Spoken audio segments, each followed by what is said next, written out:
Welcome back to Books with Brandywine. So I just finished reading The Tempest. It's I don't know what it is. It's not a comedy, but it's not a tragedy. It's definitely not a history. So I don't know what exactly The Tempest falls under. Because it would have been a tragedy, but things work out in the end, and it wasn't that funny, so I don't think it would be a comedy. Although I guess maybe some of the side characters would have been funny. I don't know. I don't know what it is. But The Tempest was my favorite out of all of Shakespeare's plays when I was in high school. I've read it a few times. In high school, I read it multiple times. And obviously I just finished reading it. I don't know exactly how many times I've read it because I don't have specific points in my history that I can remember reading it. I just remember it being my favorite in high school. Having read it again now, I wouldn't say that it's one of my favorites. I mean, I still liked it and I still enjoyed it. But I think I prefer, what's it called? Is it called As You Like It? No.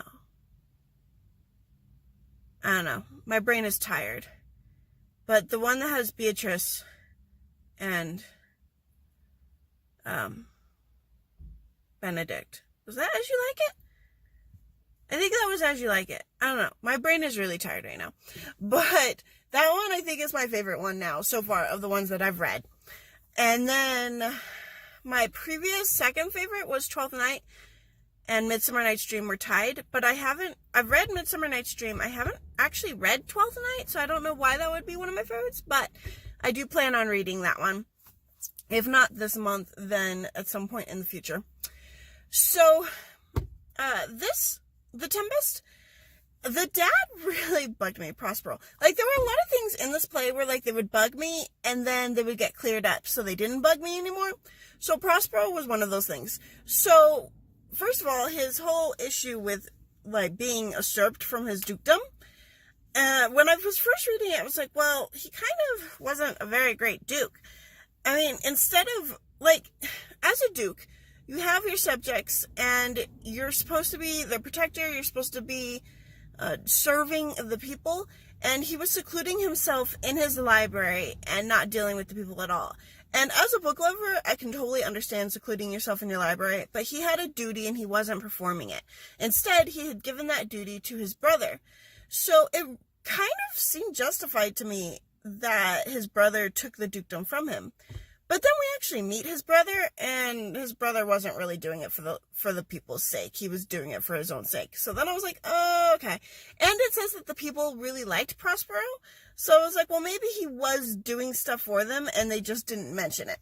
So then I was like, fine. And then, later they get to him enslaving Caliban, and I was like, dude, Caliban showed you all the best places on the island, and then you enslaved him.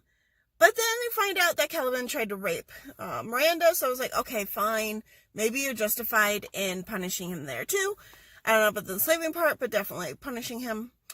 So, things kept happening that I was like, no, I don't like this. And then there'd be, explanation of, oh, fine. I guess it makes sense why you did what you did. But, I still think I didn't really like Prospero's character. But he did free Ariel at the end, so he did keep his word, which I did like. And I did think it was interesting that they had Ariel and Sebastian in The Tempest. I don't know if Disney purposely took the names from The Tempest, but the names are in there, so it makes me laugh. And then, one of the other books I was reading had Ursula in it. So now I'm getting the whole Little Mermaid cast. And they even mentioned Neptune, technically, in The Tempest. So, King Triton. There isn't much to say about the history of The Tempest.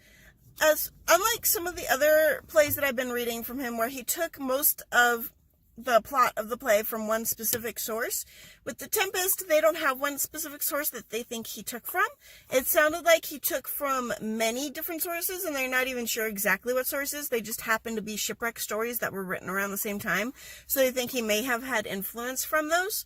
So it could have been a completely original story of his for once, which would be kind of cool.